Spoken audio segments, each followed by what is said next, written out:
Welcome to the complete animation of Sasha from All Dogs Go to Heaven 2. So, I recently rewatched All Dogs Go to Heaven and then watched this movie. And I've also been watching a few episodes of the animated TV series.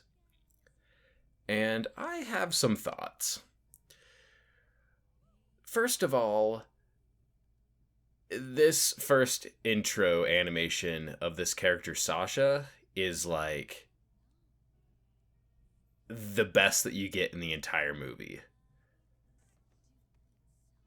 Like seriously, like it's almost as if an entire other studio did this. Just the lighting is so much more good, I guess, like playing off of her character model, and like the angles that she works on are so much more dynamic. It's like this scene establishes the character and then they proceed to completely not follow through with this level of fluidity. Like if Sasha was animated this well the entire movie, like this movie would be so much better. Because as it stands right now, if you actually want to have like a well animated character that appears throughout the entire movie, you gotta look at the main character Charlie, um, which makes sense, but it's kind of a letdown. I really like this interaction with the like guy who runs the place. He's voiced by Wallace Shawn, most famous for his role as Vizzini in The Princess Bride. Yeah. So, the first All Dogs Go to Heaven, I might do an animation of a character from that one sometime, but in case I never get around to that, I'll just throw some thoughts out here. It's an interesting movie. It has some good visuals, but it's also pretty weird. And it kind of leans into almost a caricature of a very specific brand of thought regarding the afterlife. Like, I'm pretty sure that like the whole concept that this movie has of the afterlife and how things go down there, I think it's really self-aware, and it kind of pokes fun at that like way of thinking of things. So yeah, now that we are where we are right now, it's like the movie has hit its stride. It's like it started sprinting in terms of the quality of the animation, but now it's hit its stride. The Like, I'm not saying this stuff is bad. Like the animation on display right here, it works, but it's nowhere near the level that it was just like 5 minutes ago. It's kind of jarring if you have an eye for animation. So if they started out doing this, I wouldn't have anything to mention about that. But yeah, yeah. So All Dogs Go to Heaven, the first one. I think that the thing that I have the biggest issue with is, I guess, Don Bluth's tendency to make females often feel kind of like dolls. The main character girl, the human girl that Charlie and Itchy team up with, like, not the hugest fan of just the art style that they use for her. Now Charlie in the first movie, he looks good. That is just classic Don Bluth animal style. And they did a really good job of translating that character model into this movie. And comparing him to Sasha, it's like it feels like she's a little under detailed compared to him. And also it feels like she didn't get quite the same level of care when it comes to just making her body move. It really feels like Charlie and Itchy are the stars visually here. And Sasha feels like she feels just a little plain. But yeah, so she falls into the tradition of having female dogs that inexplicably have scalp hair that also kind of blends into their ears being hair. Um, but it works. It's like that's an angle that you take when you're making a movie, and sometimes you just got to lean into it, and I think it works. But let's talk about her character. Um, Sasha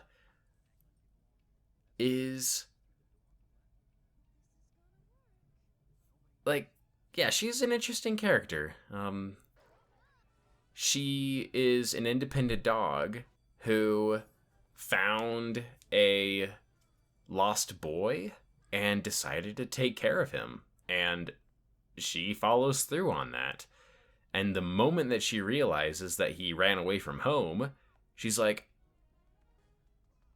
you need to go back home. So coming up is one of the best bits of animation where she takes the helmet off of Charlie, puts it on David. Yeah. I think that is probably my favorite little bit of animation in the entire movie because it it it just is so good. Now, this scene is probably is the second most visually ambitious because it's a big chase scene through the entire city with lots of cuts and lots of dynamic like movements of the characters across the screen. It doesn't really like these types of scenes don't really show up that well on complete animation because of how much I have to crop around and things. Yeah. So the story as a whole in All Dogs Go to Heaven 1, I think it works pretty well. It's about a basically the most worldly guy you can imagine going to heaven by accident, and he being so in love with the world that he finds a way to sort of scam his way back to mortality. And this second shot at mortality is where he, becomes a good guy, basically. And it works. Like, that's a story that works. And even the very ending scene, even though I'd seen the movie before, it kind of tugged at my heartstrings. Like,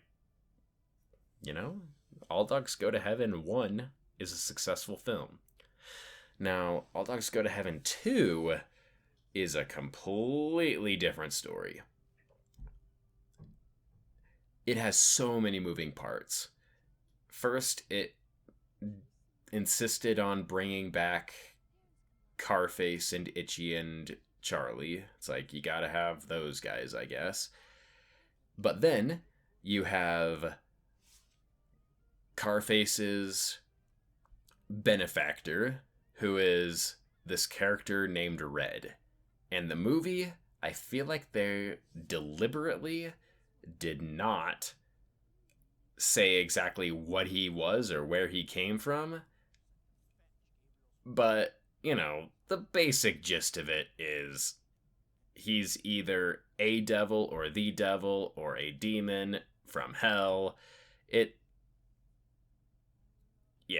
It's not exactly crystal clear exactly what the relationship is between, like, what exactly Red is. And if I didn't look up the credits, I don't know that I would really even have realized his name was Red. Yeah, he's a weird villain. And then there's Sasha and David. David is the name of the lost boy. Well, the boy who ran away. And so, yeah, you've just got a lot of moving parts. And I feel like you don't get to develop any of them really that well. Also, this song that plays during this scene here is like the most generic, low budget animated um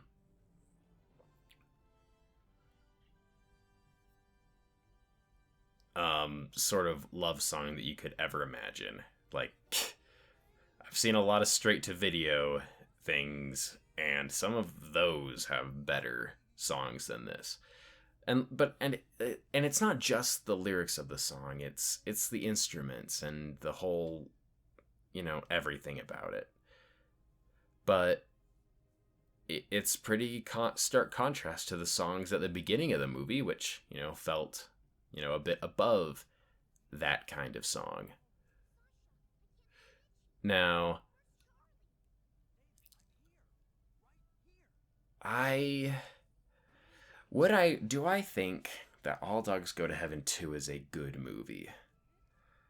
I don't know. I think it's the kind of movie that someone like me would enjoy. Besides the obvious demographic of, just little kids who will watch any cartoons at all. I think this movie has value because it's sort of a rare thing. This movie is a theatrical sequel to a Don Bluth movie. This movie was not straight to video. It was like went out to theaters, and you can tell that like this movie, it sort of straddles the ground between a 90s straight to video sequel and a full budget theatrical production. It's like it's got a budget that a straight to video sequel could never imagine, but it doesn't have nearly the budget that a real animated movie would have. This movie came out in 1996. The Lion King came out 2 years before this. It's like when you compare what other movies were going to theaters around this time, like what was the Disney movie around this time? The Hunchback of Notre Dame? It's kind of nuts when you think about it. But that's all back when things came out. But when you look at it now, you can appreciate things for what they are and not try to demand that they're what they're not. And so, yeah, I do think All Dogs Go to Heaven is a good movie. It's not a great movie. It's not a movie that I would really recommend to anybody that wouldn't be interested, on the face of it. But yeah, I feel like I might need to do one of the first movie. But that's neither here nor there. Thanks for watching.